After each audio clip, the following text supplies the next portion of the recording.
Dans le dernier rebondissement de la saga concernant l'enregistrement de Dani Olmo, Barcelone s'apprête à présenter demain un rapport spécial au Conseil supérieur, qui devrait donner son feu vert pour l'inscription du joueur.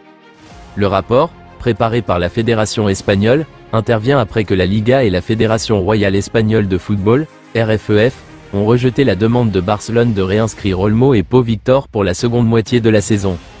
La décision de rejeter l'inscription des deux joueurs a été prise après que Barcelone a manqué la date limite du 31 décembre pour prouver sa conformité avec les règlements du fair play financier, FPF, de la Liga.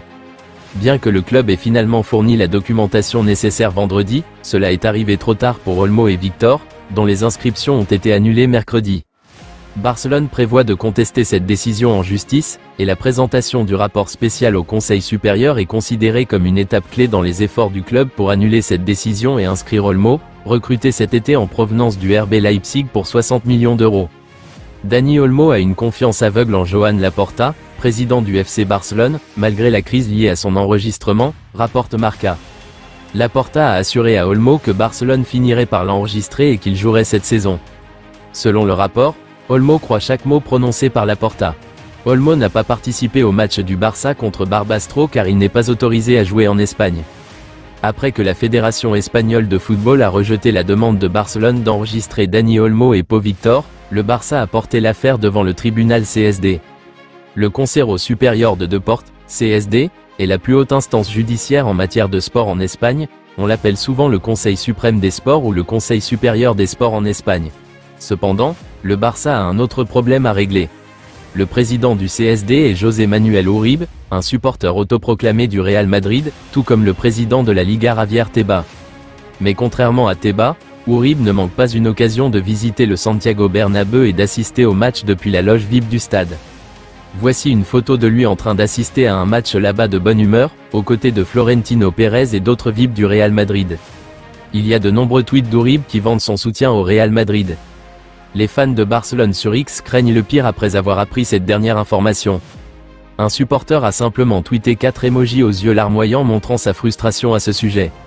Un autre supporter a déclaré « Le Real Madrid a ses agents partout pour l'aider, et puis le Real Madrid se fait passer pour la victime alors que tout et tout le monde travaille pour lui », a répondu un troisième supporter. On est cuit, un quatrième a répondu avec désespoir. Plusieurs clubs de la Liga auraient menacé d'aller en justice si Olmo et Victor étaient finalement enregistrés. Le Barça craindrait le pire maintenant. Le FC Barcelone ne devrait pas effectuer de mouvements significatifs lors du mercato de janvier, mais les géants catalans planifient déjà pour l'été. Selon des informations, le Barça a identifié les joueurs du Bayern Munich, Leroy Sané et Joshua Kimmich, comme des cibles prioritaires pour le mercato d'été 2025. Les deux joueurs, Sané et Kimmich, entrent dans les 6 derniers mois de leur contrat et seront disponibles en transfert libre à partir du 1er juillet. L'intérêt de Barcelone pour ce duo n'est pas surprenant, compte tenu de leur talent et de leur expérience. Kimmich, en particulier, est lié depuis un certain temps à un transfert en Catalogne. La présence de Hansi Flick, qui a précédemment dirigé le Bayern Munich, pourrait être un facteur décisif pour attirer Sané et Kimmich à Barcelone. La connaissance que Flick a du duo pourrait les persuader de faire le saut en Liga.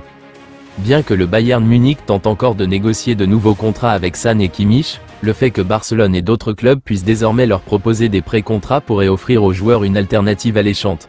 Si Barcelone parvient à sécuriser les signatures de Sané et Kimmich, ce serait un coup de maître pour le club et un énorme atout pour ses chances de succès lors de la saison 2025 à 2026.